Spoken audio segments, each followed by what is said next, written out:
Buenas tardes, profe. ¿Cómo está? Bueno, hoy le voy a hablar sobre la cromatina y el cromosoma. Bien, ahí yo adjunté tres imágenes en las que primero podemos observar un ADN, luego la cromatina y por último el cromosoma. Si bien yo hoy voy a hablar de la cromatina y el cromosoma, adjunté también una imagen del ADN porque sabemos que estos tres componentes son la misma cosa, nada más que uno está más condensado que el otro.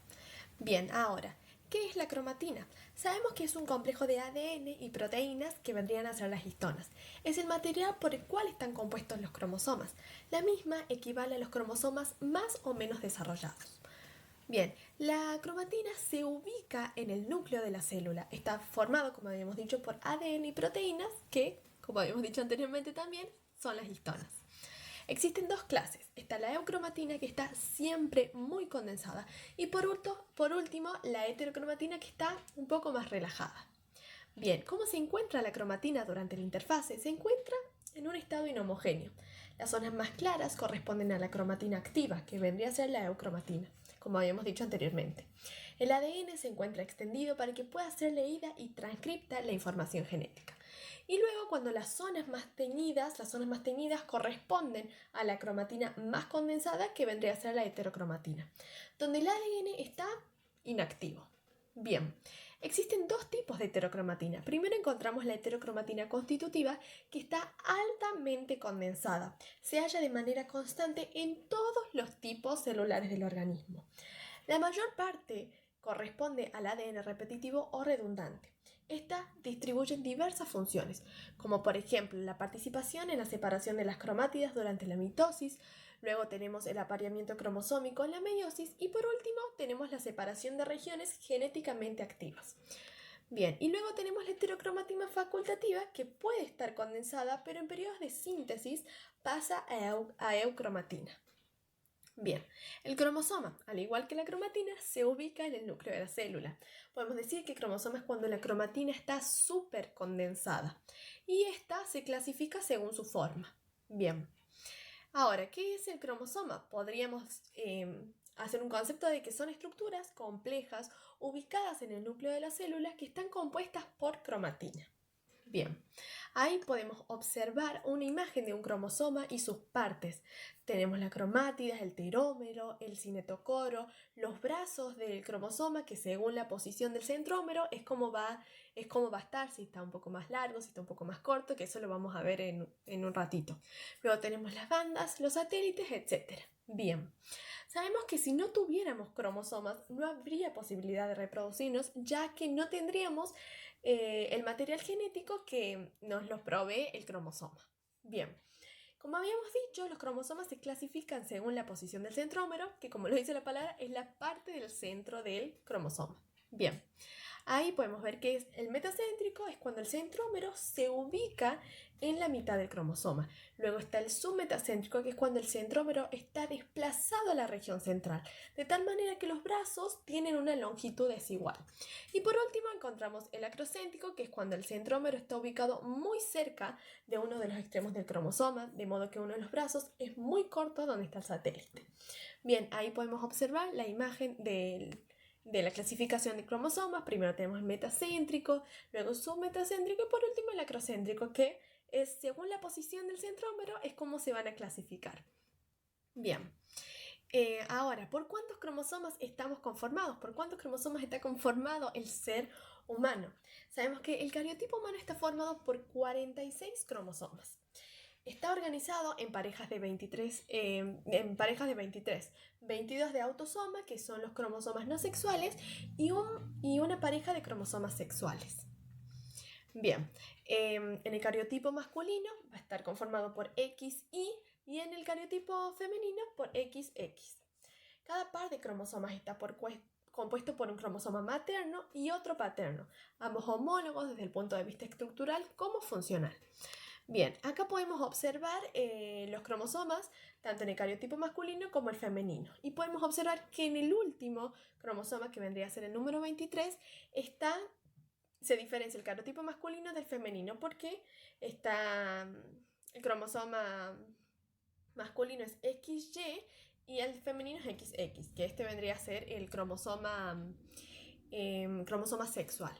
Bien, ahora, un dato curioso que encontré estuve investigando sobre un síndrome que se determina síndrome de Turner, que es un trastorno que afecta solamente a las personas de sexo femenino. Se produce cuando falta un cromosoma X, que vendría a ser el cromosoma sexual, de forma total o parcial. Este síndrome se puede diagnosticar antes del nacimiento, durante la infancia o durante la primera infancia. Este síndrome no se puede prevenir.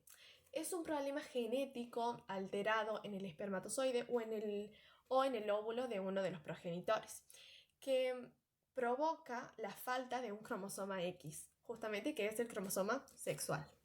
Bien, la mayoría de las personas nacen con 2 cromosomas sexuales, como habíamos visto. Los niños heredan el cromosoma X de la madre y el cromosoma Y del padre. Las niñas heredan un cromosoma X de cada uno de los padres. En las niñas con este síndrome, una copia del cromosoma X falta por completo, falta parcialmente o bien está alterado.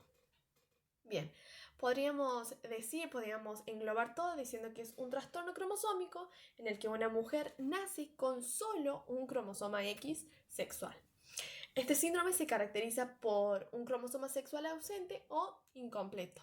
Ahí podemos ver una imagen del cariotipo de una persona, de una mujer, sería en este caso, con este síndrome. Podemos ver que todos los cromosomas son igual, a menos en el último, que vendría a ser el cromosoma 23, que podemos observar que hay solo un cromosoma X.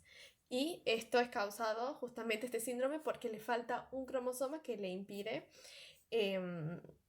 poder reproducirse. Bien. Uno de los síntomas de este síndrome es la estatura baja, retraso de la pubertad, infertilidad, defectos cardíacos, tenemos ciertos problemas de aprendizaje, funcionamiento anormal de los ovarios y esterilidad. Todo esto, el hecho de faltar un cromosoma X, que es un cromosoma muy importante ya que es un cromosoma sexual, muchas veces les impide a las mujeres poder reproducirse y poder quedar embarazadas. Uno de estos tratamientos que consiste en la terapia de hormonas. El tratamiento de fertilidad puede ser necesario para las mujeres que quieren quedar embarazadas. Muchas veces estos tratamientos no son 100% efectivos y, como habíamos dicho anteriormente, este es un síndrome que no se puede prevenir. Los padres no pueden hacer nada para que su niña nazca sin este síndrome, justamente porque es algo genético o que justamente no depende de la persona. Bien, ahí podemos ver una imagen de algunos de los síntomas, como habíamos hablado anteriormente, que presentan estas niñas con este síndrome, que son manos y pies hinchados, problemas cardíacos, cuello corto y ancho, mandíbula pequeña, orejas de implantación bajas. Todos estos síntomas son los que producen una persona con síndrome de Turner. Bien. Y bueno, profe, eso sería todo. Le pude explicar un poquito sobre la cromatina, sobre el cromosoma. Aprendí yo también en esto del síndrome de Turner, un síndrome que la verdad yo no conocía y me pareció la verdad muy importante porque conocemos muy poco y al investigar nos podemos centrar más en temas importantes, podemos ver cómo son de importantes los cromosomas, cómo a falta de un cromosoma nos pueden causar ciertas cosas. Hay algunas enfermedades algunos síndromes que se produce quizás como habíamos visto por la falta de un cromosoma X, otro es porque antes de tener 2 cromosomas tienen 3 o están alterados. Son datos curiosos que nunca está de más aprender y la verdad que me pareció muy, muy interesante averiguar de esto y como no me quería quedar atrás y me intrigaba mucho de esto y la verdad como me emociona mucho biología y me gusta mucho de aprender y explorar en más cosas, aprender más sobre el ser humano, sobre el cromosoma, la cromatina, todo esto. Y la verdad que no me quería quedar atrás porque si bien yo acá puse un solo síndrome, pero estuve viendo y aprendiendo de muchos otros. Y bueno, profe, esto sería todo y bueno, espero que tenga un lindo día.